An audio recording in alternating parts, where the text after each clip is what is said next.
Adrenal insufficiency is usually framed as a physical battle, fighting fatigue, managing blood pressure, making sure you don't go into crisis.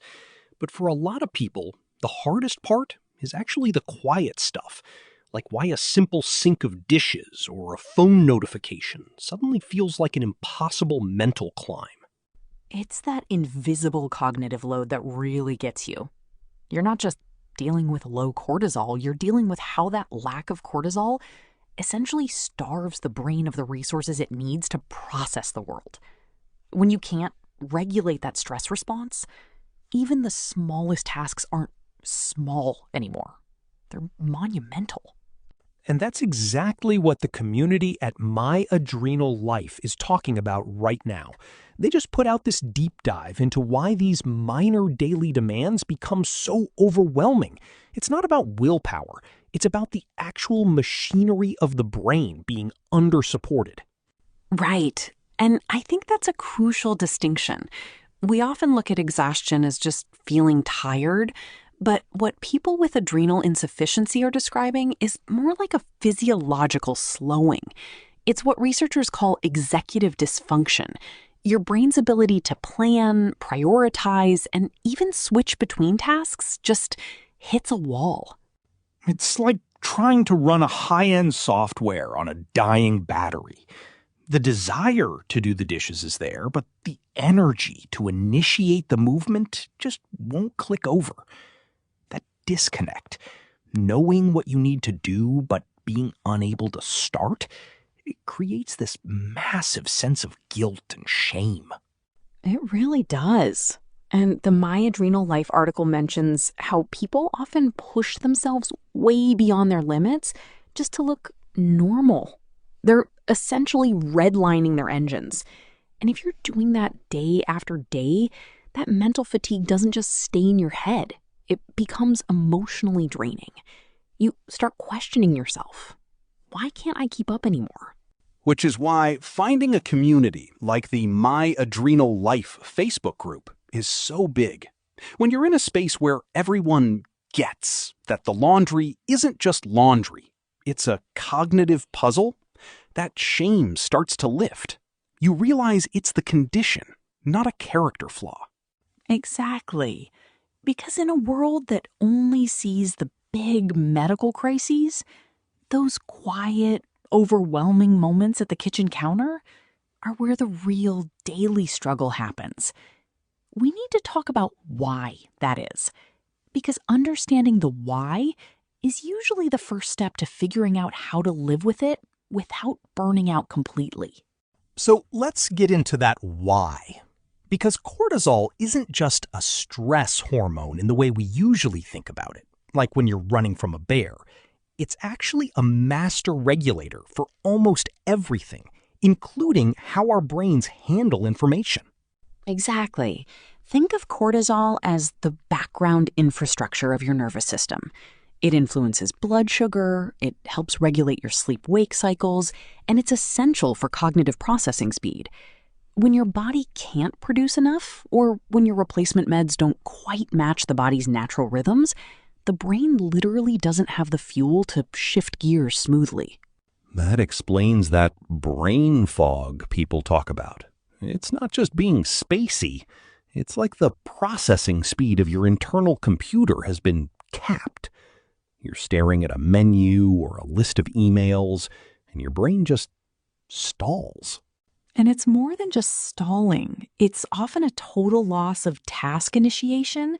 In the My Adrenal Life piece, they point out that cortisol helps regulate the nervous system's response to the environment. Without that regulation, everything coming at you, noises, lights, choices, starts to feel like a direct attack on your energy reserves. It's like having too many tabs open in your head, and your system doesn't have the memory to manage them all. I loved that too many tabs open analogy. It's so relatable. But I'm curious, is this consistent? Does everyone with adrenal insufficiency feel this cognitive hit the same way? Not at all, and that's a really important nuance. The article is clear that it fluctuates. One day you might be physically exhausted, but mentally sharp. The next, you're physically okay, but can't follow a simple conversation. It depends on so much: how well you slept, if you're coming down with a cold, even how much heat you've been exposed to. Recent research, like a 2024 review in Endocrine Reviews, suggests that while self-reported cognitive issues are incredibly common, objective testing is tricky because of these fluctuations. So if you go to a doctor and do a memory test on a good day, they might tell you you're fine, even if you feel like your brain is melting the rest of the week? Exactly. And that disconnect can be so gaslighting. You know you're struggling to organize your thoughts or handle multitasking, but the clinical markers might not always show it in that specific hour you're in the office.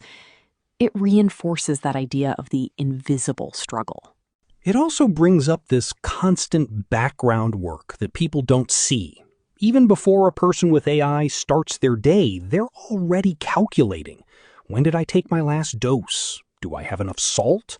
How much energy will this meeting cost me?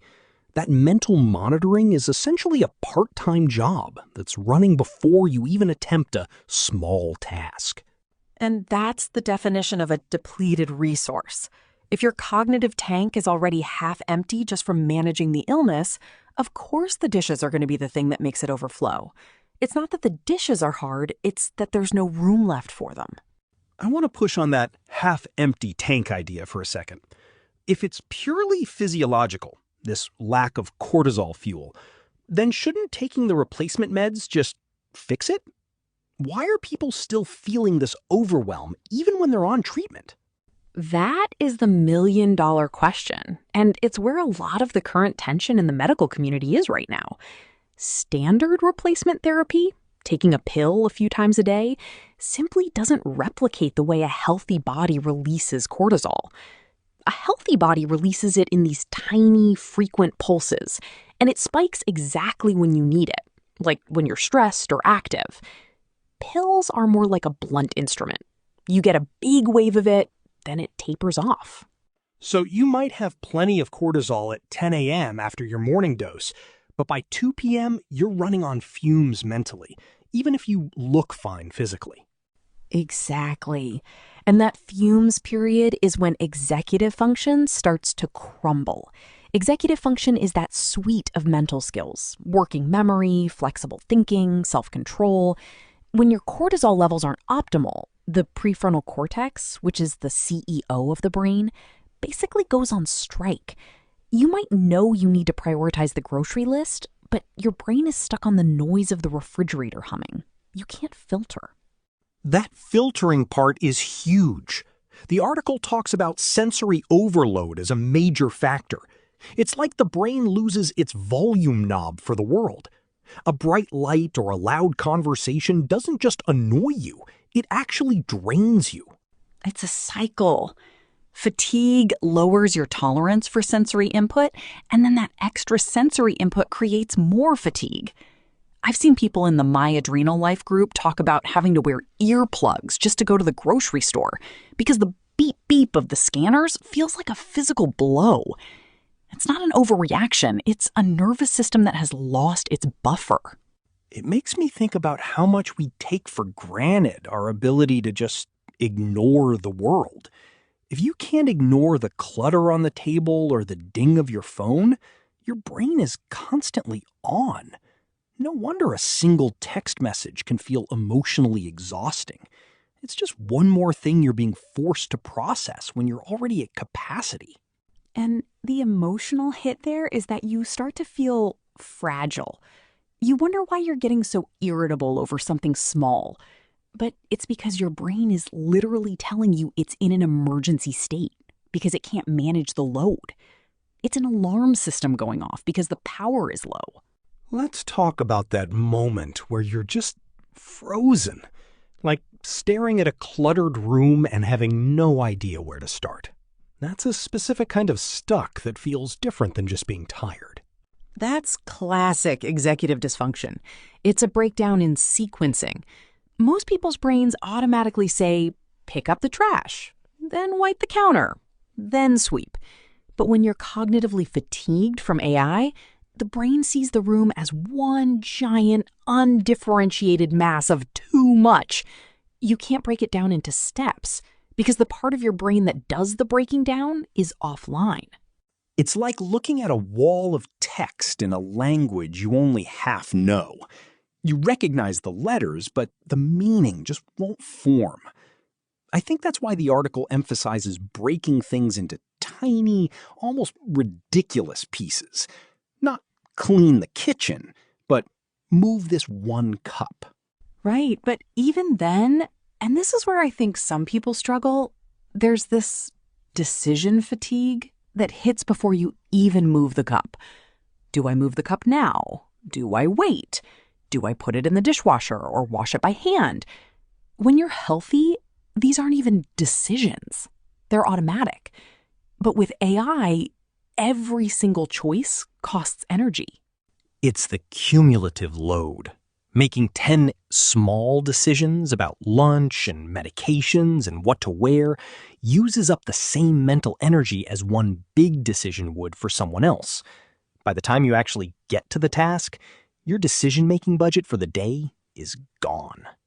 Exactly. And this is where the friction often happens with family or coworkers. They see you doing something big, like finishing a work project. And then an hour later, they ask what you want for dinner and you just melt down. They think, how can you do the hard thing, but not the easy thing? But that's exactly it. The hard thing used up every last drop of the hormone that allows for mental flexibility. The easy thing is actually the straw that breaks the camel's back. It's that last drop phenomenon. And it's not just about energy, it's about the emotional regulation that goes with it. Cortisol helps us stay even-keeled. When it's gone, the ability to handle even a minor frustration disappears. You're not being difficult, you're just biologically incapable of filtering that stress in that moment. So if this is the reality, this constant invisible cognitive drain, how do people actually live a meaningful life? Because the article is very clear. This isn't about giving up. It's about adaptation. It's a complete shift in how you define productivity. In the My Adrenal Life community, they talk a lot about sustainable functioning over maximum output. It's about building systems that protect your brain from itself, basically. Like the default choices. I've heard of people who eat the same lunch every single day, or have a uniform for work. It sounds boring to some, but it's actually a brilliant way to save that cognitive currency for things that actually matter.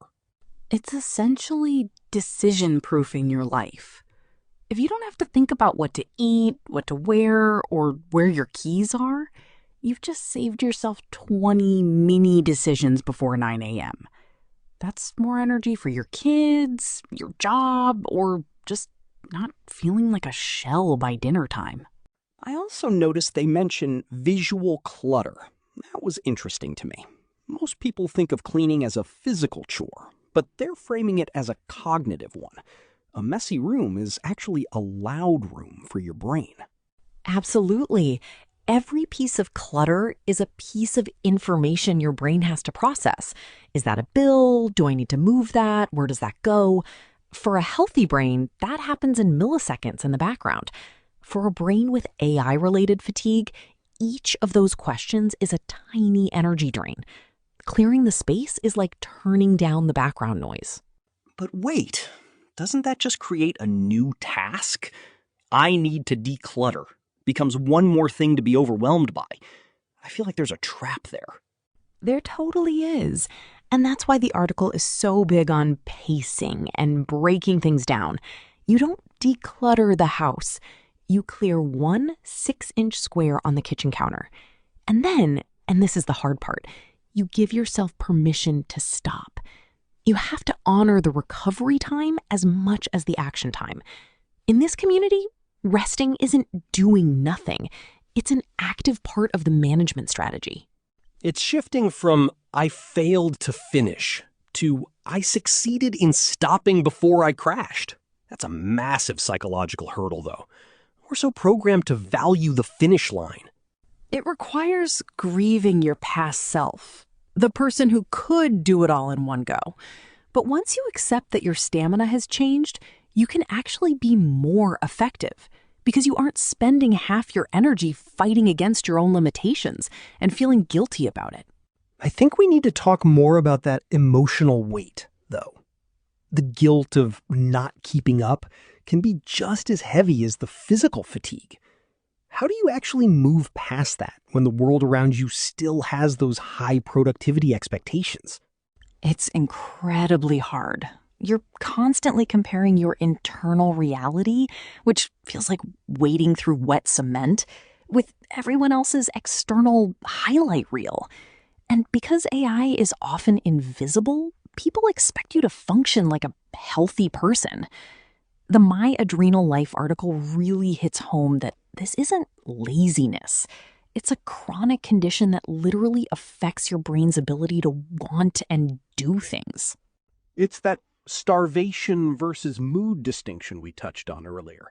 If you're apathetic because you're biologically depleted, cheering up or trying harder is like telling a car with no gas to just feel like a Ferrari. It doesn't work that way. But that can be so hard to explain to someone who doesn't live it. Which is where finding your tribe comes in.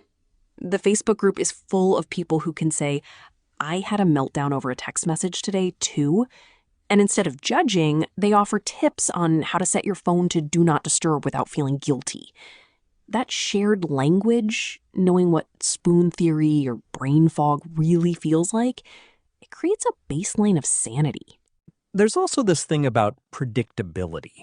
The article talks about keeping items in consistent places. It sounds so simple, but for someone with memory issues or processing delays, knowing exactly where the meds are or where the keys live isn't just about organization. It's about reducing the emergency state your brain goes into when you can't find something. Exactly. Because for someone with AI, a lost pair of keys isn't just an annoyance. It can trigger a physiological stress response that your body can't easily dampen. It could literally set you back for hours or even a whole day. So those boring routines are actually high-level survival strategies. And it's about energy conservation for what matters. If I use all my energy on finding things, I have nothing left for loving people or doing my job. It's a ruthless prioritization. It's a different kind of independence. It's not about doing everything yourself. It's about managing your resources so you can still participate in the things that make life worth living. It's being the architect of a life that fits the body you actually have, not the one you wish you had. Let's look at the medical side for a second. We mentioned that researchers are finally starting to look at this cognitive piece more seriously. There was a clinical review in Endocrine Reviews last year specifically about cognitive assessment in adults with adrenal cortisol insufficiency.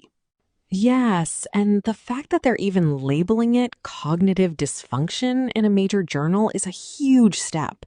For a long time, if your blood work was fine, the doctors basically told you the brain stuff was just stress or depression.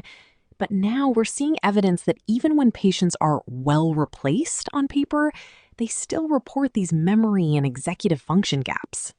Is there a consensus on why? If the meds are replacing the missing hormone, why is the brain still struggling? Well, it likely comes back to that rhythm issue we talked about. Cortisol has a very specific circadian and ultradian rhythm, meaning it pulses throughout the day and night. Standard oral hydrocortisone or prednisone just can't mimic that. There are also studies suggesting that chronic low cortisol, or the spikes and valleys of replacement, might actually lead to subtle structural changes in the hippocampus and prefrontal cortex over time. These are the parts of the brain responsible for memory and planning. Wait, so are we saying the condition itself might be physically changing the brain's ability to function? That sounds, well, kind of scary. It's not necessarily permanent, but it does mean the brain has to work harder to do the same tasks. It's like running an engine on the wrong grade of fuel. It might work, but it's gonna wear out faster and run less efficiently. The good news is that recognizing this allows for better management. It's not all in your head, it's part of the pathology. That's such a powerful framing. It validates the experience. If your biological CEO is under-resourced, of course the company, your life, is going to have some logistical issues. It takes the blame away from the person. And it points toward the need for more specialized care. It's why people in the My Adrenal Life community often have to become their own medical detectives, as one study put it. You have to track your own patterns, see when the fog hits, and work with your endocrinologist to maybe adjust the timing of your doses. It's not a one-size-fits-all condition. I'm looking at this list of practical adaptations from the article, and some of them seem so small, like using checklists instead of relying on memory, or prepping for outings in advance. But I guess when you're in that state, prepping in advance is actually a major defensive move. It's about front-loading the cognitive work. If I pack my bag the night before, I'm making those decisions when I might have a little more mental fuel left, rather than trying to do it in the morning when I'm still trying to get my cortisol levels up. It's about buying yourself more capacity for the day ahead. I'm curious about the emotional adaptation part, too. The article says many people eventually shift toward a mindset of consistency and flexibility over constant overextension. That sounds like a long journey. It is. It's a process of redefining what success looks like. For some, success might be, I managed to take my meds on time and didn't crash today. For others, it's learning to say no to social invitations without a 3-day guilt spiral. It's realizing that your worth isn't tied to how many boxes you check off a to-do list. But what about the people who feel like they have to keep going? Parents, caregivers, people with demanding jobs. You can't always pace your way out of a toddler's tantrum or a work deadline. You're right, you can't.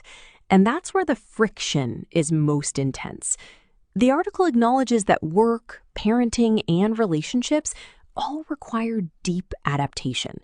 Sometimes that means being incredibly protective of your recovery windows. If you have a big work thing at 2 p.m., you might need to literally do nothing but stare at a wall from 12 to 1. It's not a luxury. It's a medical necessity to ensure you can show up when it matters. It's like an energy budget. If you spend it all on the small stuff because you feel like you should, you're going to go bankrupt when the big stuff hits. Learning to be stingy with your mental energy is actually an act of love for the people who need you to be present for the big moments. That's a beautiful way to put it. And it's why the community is so vital. You need people who can tell you, hey, it's okay that you didn't do the laundry today. You saved that energy for your kid's bedtime story. That was the right trade-off. It really comes down to this idea that you're not defined by what you can't do. The article ends on this very empowering note that people with AI are still building deeply meaningful lives. It just looks different than the standard path. Exactly. They're still traveling, they're still parents, they're still professionals. But they're doing it with a level of intentionality that most healthy people never have to develop. They're masters of their own internal economy. There's a specific kind of strength in that, in learning to navigate a world that wasn't built for your nervous system. And if you're listening to this and nodding along, if you're the person staring at the sink of dishes and feeling like you're failing at life, please hear this. You are not weak. Your brain is just working with a different set of resources right now. You're managing a complex, life-threatening condition every single day. That alone is a full-time job. The fact that you're still showing up at all is a testament to your resilience. Don't let the small tasks convince you otherwise.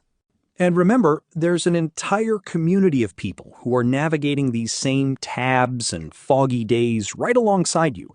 The My Adrenal Life Facebook group is a great place to start if you want to swap strategies, read the full articles we've been talking about, or just find some baseline sanity?